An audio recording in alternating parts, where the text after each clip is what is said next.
In una cornice di pubblico da grandi occasioni, con spettacolo pirotecnico sugli spalti, al Piccardo va in scena Sestrese Taggia. I verde stellati sono in formissima, reduci da 5 vittorie consecutive e oggi ritrovano il loro bomber a cari in attacco. Gli imperiesi arrivano da 2 successi consecutivi contro Varazze e Dianese, che sono le uniche squadre, insieme appunto al Taggia, ad aver vinto fino ad ora contro la Sestrese. Nel primo tempo pochi i fuochi d'artificio con le due squadre che si studiano a vicenda. Prima vera occasione del match capita sui piedi di Anselmo sul suggerimento di petto di Accari, ma il suo tiro si spegne incredibilmente a lato.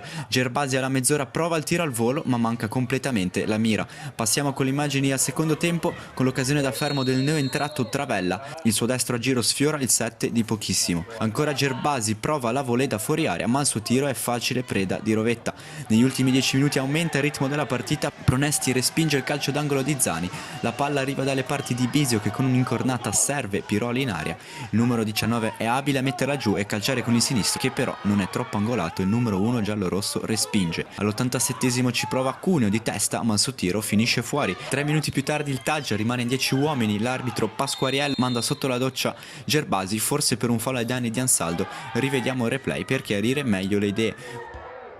Quando siamo in pieno recupero c'è una clamorosa occasione per i genovesi. Per passare in vantaggio Zani trova Anselmo tutto solo in aria, ma il suo colpo di testa finisce alto sopra la traversa. Finisce con un pareggio ad occhiali, un match molto equilibrato che lascia la classifica invariata.